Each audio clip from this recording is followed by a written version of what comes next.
காவேரி, நம்ம நிவின், அதுக்கப்புறமா குமரன் எல்லாருமே சேர்ந்து விஜய்க்கு வந்து சப்போர்ட்டா வந்து எல்லா ஆதாரத்தையும் கொடுத்து வந்து விஜய் வந்து நல்லவர் அப்படின்னு சொல்லிட்டு நிரூபிக்கிறாங்க. இந்த சூழ்நிலை இங்கே ஸ்டேட்மெண்ட் குடுக்குறாங்க. வெண்ணிலாவோட மாமாவும் விஜய் இதுக்கு காரணம் கிடையாது, பசுபதி தான் சொல்லிட்டு பசுபதிய அரெஸ்ட் பண்ணுறாங்க. இங்க வந்து விஜய பார்த்துட்டு வந்து அப்படியே நகர்ந்து போயிடுறாங்க காவேரி அங்கேருந்து. இதுக்கப்புறம் விஜய் வாழ்க்கையில தலையிடக்கூடாது அப்படின்னு சொல்லிட்டு கிளம்பி போயிடுறாங்க. அடுத்து இங்கே என்ன பண்ணுறாரு விஜய் வந்து வெண்ணிலாவை பார்க்காம வந்து நேரா காவேரி போய் தேடி போகிறாரு. காவேரியை பார்த்து எங்கே பார்த்தாலும் தேடுறாரு. இதனால் வெண்ணிலா வந்து யோசிக்கிறாங்க. விஜய் காவேரி ரொம்ப விரும்புகிறாருன்னு புரிஞ்சுக்கிறாங்க. அடுத்து வந்து வெண்ணிலாவும் அவங்க மாமாவும் வந்து விஜய் வீட்டில் தங்க வைக்கிறாங்க. வந்து தாத்தாவும் பாட்டியும் நீங்கள் இங்கேருந்து ட்ரீட்மெண்ட்லாம் முடிச்சுட்டே போகலாம் அப்படின்னு சொல்லிட்டு சொல்கிறாங்க. சரின்னு சொல்லிட்டு அவங்களும் சொல்கிறாங்க. இந்த சூழ்நிலை விஜய் என்ன பண்ணுறாரு, காவேரி போய் பார்க்கணும்னு சொல்லிட்டு கிளம்புறாரு. ஆனால் காவேரி எல்லா இடத்துலையுமே இல்லை. அதனால என்ன பண்ணுறது தெரியாமல் தவிக்கிறாரு. அப்போ வெண்ணிலா வந்து இந்த மாதிரி காவேரி கிடைக்க மாட்டா, காவேரி நம்ம வாழ்க்கையை விட்டு போயிட்டா அப்படின்னு சொல்லிட்டு அதிர்ச்சியை ஏற்படுத்துகிறாங்க. அதை கேட்டு விஜய் என்ன பண்ண தெரியாமல் தவிக்கிற, நீ என்ன சொல்கிற, காவேரி எப்படி என் வாழ்க்கை விட்டு போக முடியும், காவேரி தான் எனக்கு எல்லாமே, அவள் எப்படி போக முடியும் அப்படின்னு சொல்லிட்டு கேட்டோன்னே இந்த மாதிரி நடந்த விஷயத்தை எல்லாத்தையுமே வந்து வெண்ணிலா வந்து சொல்கிறாங்க. இந்த மாதிரி வந்து நடந்தது, காவேரி எனக்கு சத்தியம் பண்ணி கொடுத்துருக்கா, இதுக்கப்புறம் வந்து நம்ம வாழ்க்கையில் தலைமாட்டம் இடமாட்ட சொல்லியிருக்கா, அதனால தான் நான் வந்து உண்மையை சொன்னேன் அப்படின்னு. அப்போ அதுக்காக தான் உண்மையை சொன்னியா, அப்போது அவள் சொல்லலைன்னா சத்தியம் வாங்கலை நீ உண்மையை சொல்லியிருக்க மாட்டேன் அப்படின்றாரு. அதெல்லாம் கிடையாது, அப்போனாலும் நான் உண்மையை சொல்லியிருப்பேன், இருந்தாலும் காவேரி எனக்கு வந்து ஸ்கோப் கொடுத்தா அப்படி சொன்னோன்னே, காவேரி அப்படி தான் என் மேலே உள்ள அன்பால் எந்த பண்ணுறோன்னு தெரியாமல் பண்ணியிருக்கா, உண்மையிலே அதெல்லாம் வந்து எடுத்துக்காத வெண்ணிலா ப்ளீஸ், நான் உன்னை கெஞ்சி கேட்குறேன், காவேரி கர்ப்பமாக இருக்கா வெண்ணிலா அப்படின்னு. எனக்கும் இந்த விஷயம் தெரியும், காவேரி வந்து எப்படியாவது உன் வாழ்க்கை விட்டு போயிடணும்னு சொல்லிட்டு தான் நான் வந்து அந்த முடிவு எடுத்து அவகிட்ட சத்தியம் வாங்கினேன்.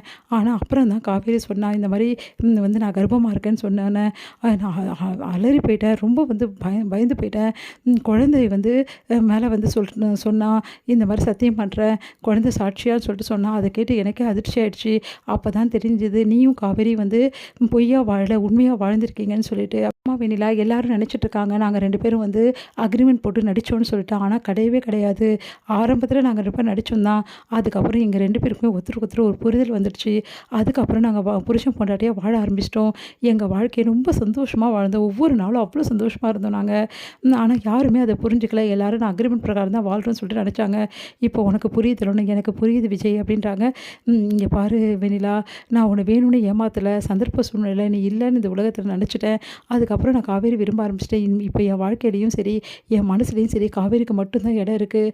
அவள் நினச்சிட்டா நான் அவளை விட்டுட்டு போயிட்டேன்னா எப்படியும் வந்து வெண்ணிலா கூட சேர்ந்து வாழ்வேன் அப்படின்னு சொல்லிட்டு அவள் நினச்சிட்டு அங்கேருந்து போயிட்டா. நம்ம இல்லைனா கண்டிப்பாக இவர் வாழ்ந்து தானே ஆகணும்னு சொல்லிட்டு, அவள் இல்லைனாலும் சரி அவள் இருந்தாலும் சரி காவேரி தான் என் வாழ்க்கை, காவேரி தான் எனக்கு எல்லாமே, நீயாவது புரிஞ்சுக்கிறல்ல வெண்ணிலா. நான் புரிஞ்சுக்கிறேன் விஜய், முதல்ல ஆரம்பத்தில் எனக்கு கூட ரொம்ப கஷ்டமாக இருந்திருக்கு மனசை மாற்றிக்க.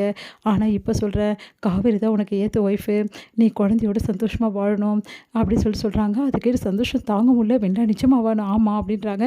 காவேரி எங்கே இருக்கான்னு உனக்கு தெரியுமா வெண்ணிலான்னு. எனக்கு தெரியும், நீ வா விஜய் போகலாம் அப்படின்னு சொல்லிட்டு கூட்டிகிட்டு போகிறாங்க. பார்த்தா பஸ் ஸ்டாண்டில் வந்து காவேரி வந்து பஸ்ஸுக்காக வந்து வெயிட் பண்ணுறாங்க. இவங்க 2 பேரையும் பார்த்துட்டு ஓட்டிட்டு பஸ்ஸில் ஏறிறாங்க. காவேரி உன்னை பார்த்தாச்சு வெளியே வா அப்படின்னு சொன்னோன்னே வேறு வழி இல்லாமல் இறங்கி வராங்க காவேரி. சரி எதுக்காக என்னை இறங்கி வர சொல்கிற அப்படின்னு சொன்னோன்னே, எதுக்காக இப்படி போகிற அப்படின்னு கேட்குறாங்க. நான் தான் உங்களுக்கு சத்தியம் பண்ணி கொடுத்துருக்கேன்ல அதனால தான் அப்படின்னு சொன்னோன்னே, எல்லா விஷயமும் விஜய்க்கு தெரிஞ்சு போச்சு. விஜய் வந்து உனக்கு பாய் பாய் சொல்லிட்டு போதான் நாங்கள் 2 பேரும் வந்திருக்கோம் அப்படின்னோடனே அதிர்ச்சி அடைகிறாங்க. நாங்கள் 2 பேரும் வாழ போகிறோன்னா எங்களை வாழ்த்திட்டு போக மாட்டியா அப்படின்னு சொல்கிறாங்க. அதை கேட்டுட்டு வந்து காவேரி மனசு கஷ்டப்பட்டு வேறு வாழ்த்துருமா அப்படின்னு சொல்லிட்டு அப்படியே வந்து டென்ஷனாக வராங்க. ஏய் காவேரி, உங்கள் 2 பேரும் சேர்த்து வைக்க தான் நான் வந்திருக்கேன் போதுமா அப்படின்றாங்க. சந்தோஷம் தாங்க முடியல காவேரிக்கு.